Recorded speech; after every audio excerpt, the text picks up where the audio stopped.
From the fast action of the trading pit to the power brokers making the headlines, you'll hear it all on the Traders Network Show with your host, Michael Yorba. All right. Michael interviews the front page titans about the latest in trading tools and market trends in stocks, commodities, bonds, forex, and derivatives. The Traders Network helps you stay ahead of the curve and delivers tomorrow's trade today. Now, here's your host, Michael Yorba.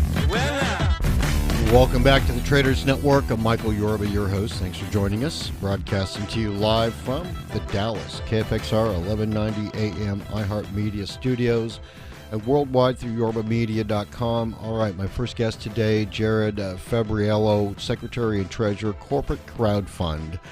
Jared brings a wealth of experience in not only domestic but also as far as Hong Kong in capital formation for investment banking.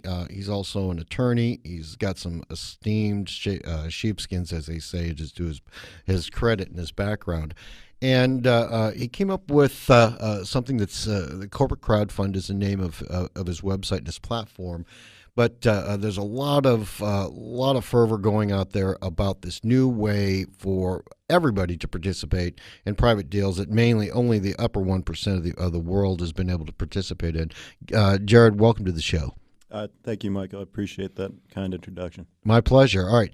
Give our audience just a flavor for your background, and then let's dive right into what corporate crowdfunding does, but also bring the audience up to speed as what is crowdfunding. First about you, so everybody gets a flavor for who you are, what you do.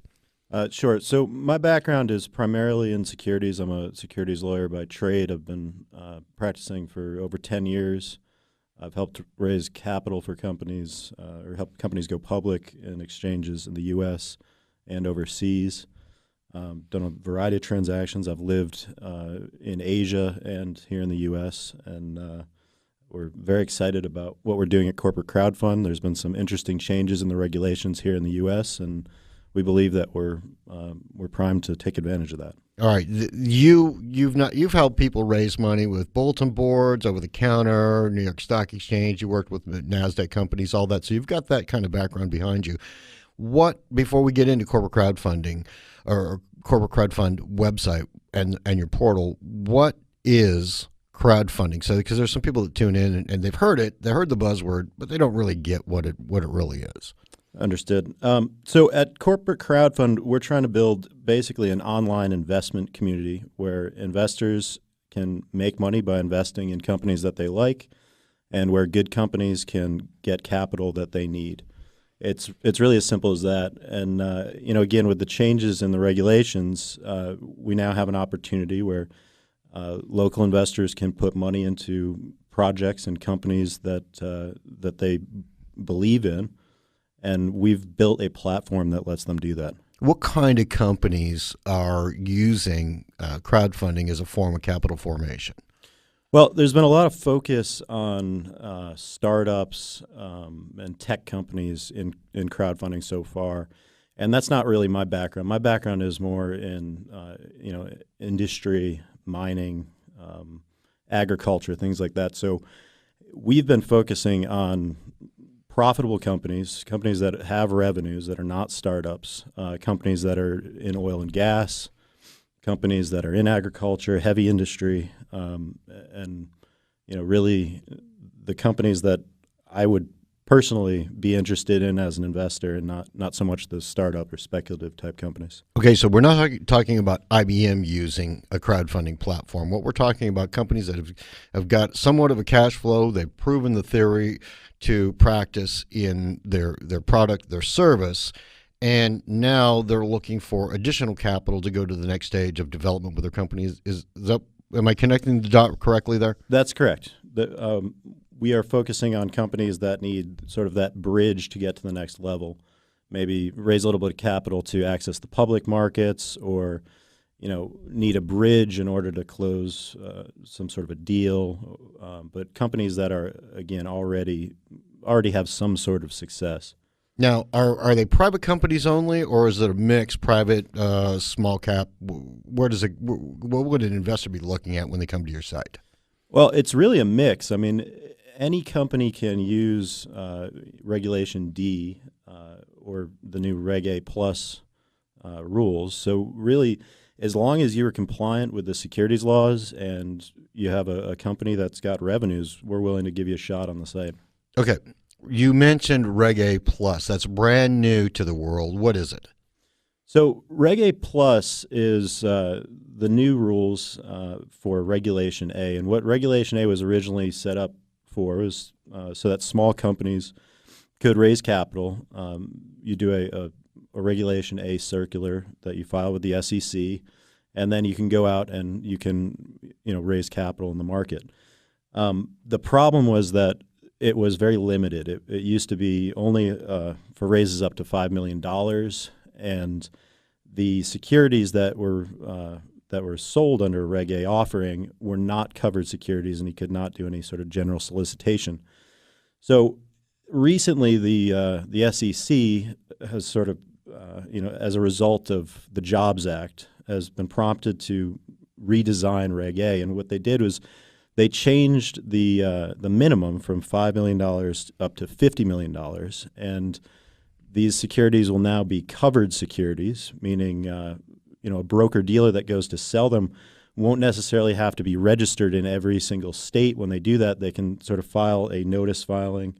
It'd be very similar to selling a NASDAQ or NYSE security, because those are also covered securities. So, in terms of the regulatory side, obviously there's a difference, in the quality of the investment. I'm not saying that these are going to be NASDAQ or NYSE securities, but from a regulatory perspective, it's basically equivalent. In addition, 506C also sort of opened up the private placement, the ability of companies to make private placements and use, again, general solicitation. The SEC tightened up some of the rules with respect to verifying, the types of people that can invest, but even though they tightened up on that side, they loosened up on the ability for a company to go out and promote itself. What about the investor side? Okay, now there is the sell side, people who are raising money. There's a variety of companies that come into it. Generally, they're going to be smaller cap stocks if they're publicly traded, or private entities looking to get into it. On your site, they're going to not necessarily be startups. They're going to have some kind of a cash flow, some kind of proven. Do we have an emergency noise going off in the background, Kevin, our producer? Well, we've got a little emergency signal going on, it sounded like. Anyway, let's get back into the conversation. The investor side. What kind of people can invest in these type of projects that you're talking about? So at the moment, it's limited to sophisticated investors and accredited investors. Probably most people are familiar with what an accredited investor is. Net worth of $1 million, or combined income with your spouse of $300,000 or more.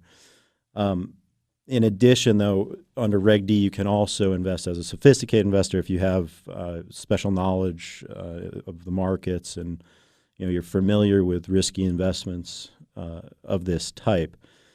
At the moment, we are not allowing unsophisticated investors to invest, and the reason why is because that's really the focus of the sort of second half of the crowdfunding or the Jobs Act. Mm-hmm. And at the moment, the SEC has not completed their rules, so unsophisticated investors are not allowed to put money into these types of deals. Okay, all right. So you're really keeping the site more of an accredited and sophisticated investor. So some 18-year-old kid who wants to figure out what's going on and is spending his McDonald's money, that's not really the place for him to come to corporate crowdfunding. No, he's probably better off at Indiegogo than corporate crowdfund. And get a T-shirt or a donation. Exactly. So when somebody invests through corporate crowdfund on your website, we're talking about being able to get equity in the company, not a donation. Is that what I'm hearing? That's correct. And again, because of my background as a securities lawyer, we've sort of built this thing from the ground up with compliance in mind. Basically, we facilitate the entire closing process. It's done digitally with online documents, electronic payments, and we also have solicited the help of SEC-registered transfer agents. So, the idea is that when you put money in, it closes nice and smooth. The money comes out of escrow, goes directly to the company, and then you get a stock certificate directly from the transfer agent a couple weeks later. In addition, we've also worked out preferred pricing from a couple of SEC registered transfer agents and we pass that savings on to our clients. What do you mean? Whoa, preferred pricing. What does that mean? Well, we have 2 SEC registered transfer agents that have been kind enough to give our customers an 80% discount to what they would typically charge for transfer agent services. And in addition, they have also waived any sort of termination fee, which, for those of you that are familiar with, the transfer agent world, it's pretty unheard of to have a transfer agent that would waive any sort of termination fee.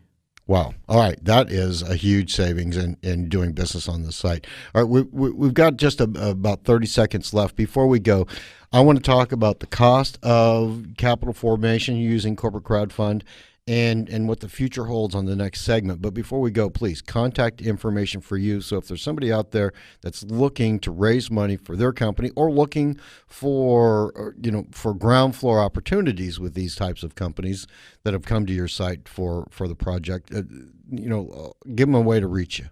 It's very simple. Just go to www.corporatecrowdfund.com, set up an account. It takes 30 seconds. You just need an email and a password. And if you're an investor, start clicking on the profiles, look at companies you like, or if you're a company, just click Get Investment and set up an offer. All right, perfect. We'll be right back on the other side of this break with Jared Febbroriello, Secretary Treasurer, corporatecrowdfund.com. We'll be right back.